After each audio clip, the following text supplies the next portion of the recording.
Halo Genjoter, selamat datang kembali di channel ini. Dimanapun kalian berada, saya harap kalian masih bisa tetap santuy.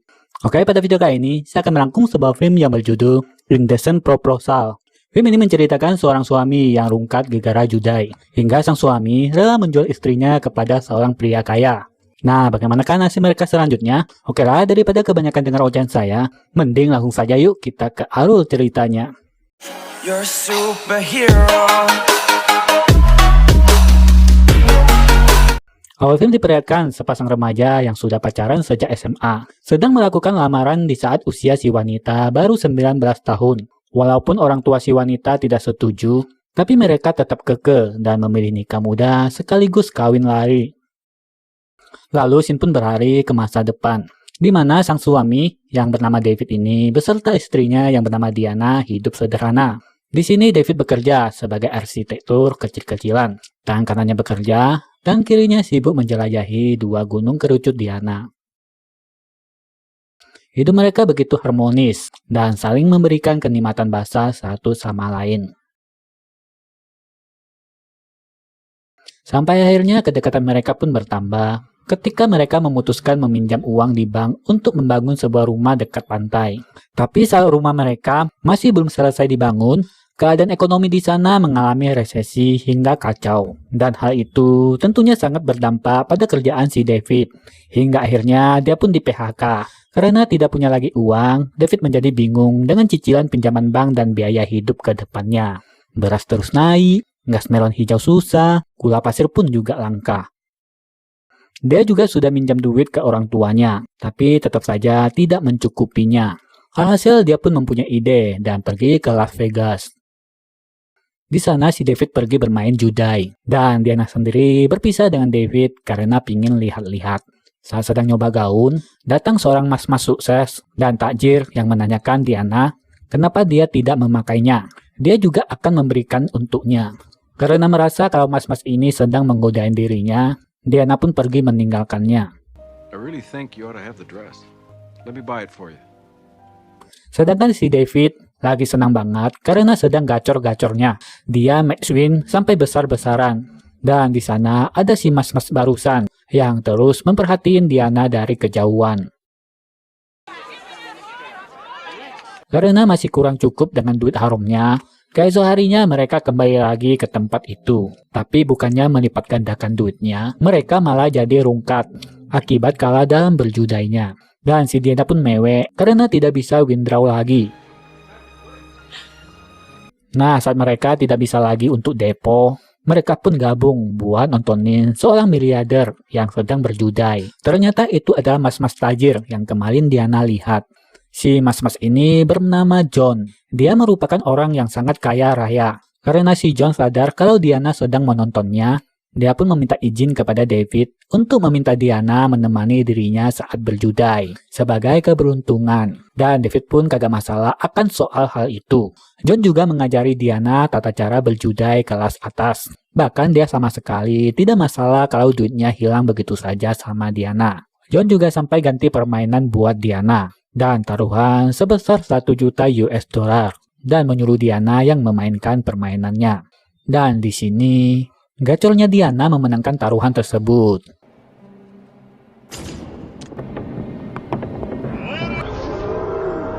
Sebagai rasa terima kasihnya, John pun menyewakan sebuah kamar hotel untuk bermalam kepada Diana dan David. Dia juga memberikan gaun yang sempat Diana coba pada waktu lalu.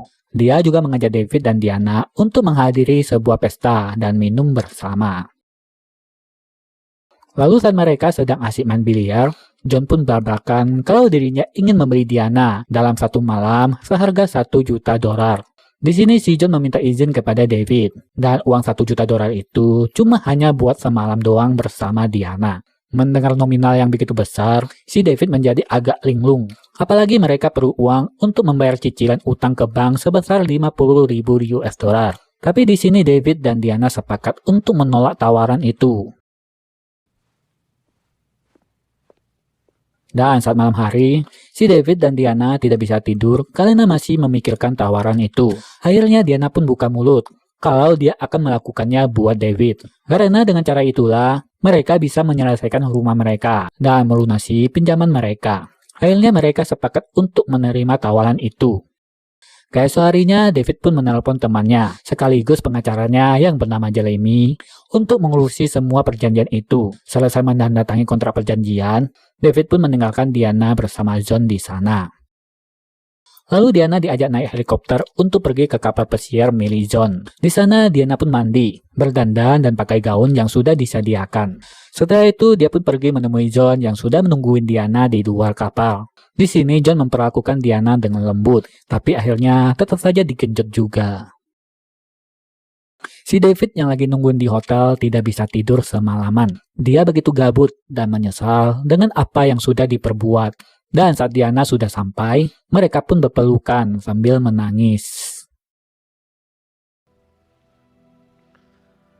Singkat cerita, karena duitnya sudah ada, mereka pun berniat menebus kembali rumahnya. Tapi rumah itu sudah tidak bisa lagi ditebus, karena ada seseorang yang misterius telah membeli rumah itu, walaupun tanpa persetujuan David. Alhasil David pun meninggalkan tempat itu dengan amarah. Akhirnya mereka kembali lagi ke rumah lama mereka. Diana juga menyibukkan dirinya untuk berkebun. Tapi semenjak kejadian yang semalam itu, perasaan David menjadi tidak enak dan cemburu. Apalagi diam-diam Diana masih nyimpan korek api, beserta kartu nama si John di tas dan di dompetnya. Dan di sini terjadi cekcok kecil di antara mereka. In your wallet. But I don't trust you either. Well, then we're even. Karena penasaran, Diana akhirnya nyari tahu siapa yang membeli rumah mereka. Alangkah kagetnya, ternyata yang beli adalah si John. Dia pun dengan amarahnya pergi menghampiri si John yang sedang makan bersama rekannya. Dia membuat keributan dan marah-marah karena menurutnya John telah mempermainkan dirinya. No, you don't. Lalu saat dia pulang, David pun bertanya dirinya dari mana saja. Diana pun bilang kalau dirinya habis ketemu John. Alhasil David pun cemburu. Lalu David berulang kali menyudutkan Diana dengan bertanya ngelakuin apa saja. Pas malam ketika sama si John itu, Diana dengan emosi langsung menjawab bahwa John itu seperti kuda jantan dan dia digenjot si John lebih enak dari genjotan si David. David pun marah-marah dan kesal merasa dirinya tidak berguna. Lalu David pun pergi meninggalkan Diana. Dan David nginap sementara di rumah temannya si pengacara itu. Diana menyuruh David untuk ambil semua uang $1 juta itu buat si David. Tapi si David tidak menginginkan lagi uang tersebut. Sehingga cerita, mereka pun kini hidup sendiri-sendiri. Diana kini bekerja sebagai sales property. Tapi entah disengaja atau tidak, tiba-tiba kebetulan si John menjadi pelanggannya yang mau beli rumah di tempat kantornya Diana. Dan dengan terpaksa, akhirnya dengan profesional Diana mengajak John buat keliling nawarin rumah yang cocok. Dan ternyata itu hanyalah akal-akalan si John doang supaya bisa jalan bareng sama Diana. Berbeda dengan David yang hidup sendirian, mulai dari nol yang ditemani seekor gogo.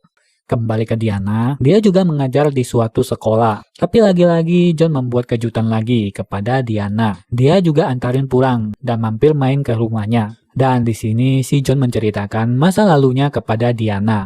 Jadi dulu saat dirinya masih remaja, dia pernah suka sama seseorang. Tapi karena dia cupu buat dekatin, akhirnya dia pun kehilangan orang itu. Dan sekarang dia tidak mau kejadian itu keulang lagi. Mendengar itu, Diana pun luruh dan menitikkan air mata. Dan mereka pun dansa bersama. Dan si David yang masih putus asa ini melihat kembali foto-foto Diana di masa lalu. Lalu dia merobeknya satu persatu. Bahkan saat dia teror, dia pergi menemui Diana yang sudah lengket banget sama John dan tidak mempedulikan dirinya lagi.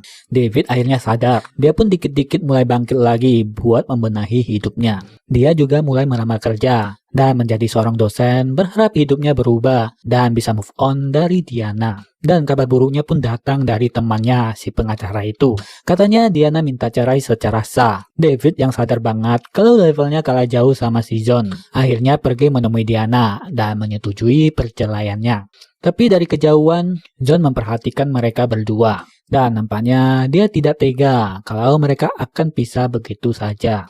Alhasil di perjalanan ketika bersama Diana, John pun mengarang cerita bahwa dirinya hanya mempermainkan Diana saja dan suka mainin wanita hanya untuk lahan basahnya saja. Si supir terlihat kaget, begitu juga dengan Diana. Alhasil Diana pun turun di tengah jalan dan pergi meninggalkannya. Di sini John sebenarnya paham betul kalau Diana ini punya si David. Dia merasa walaupun dia dapat utuh badannya Diana, tapi tetap saja hatinya Diana itu milik David. Dan hal itu tidak bisa diubah oleh apapun. Di akhir film terlihat Diana yang pergi ke dermaga, malah ketemu David. Dan di situ merupakan tempat di mana David melamar Diana di awal film. Mereka pun akhirnya rujuk kembali dan akan bersama-sama lagi. Habis. Oke, jadi begitulah film yang kita review kali ini. Semoga kalian bisa menikmatinya. Jika kalian suka, jangan lupa bantu like dan share video ini. Bantu juga Mimin subscribe channel ini, agar saya bisa lebih sering ngoceh lagi. Sampai jumpa di video selanjutnya, dan bye.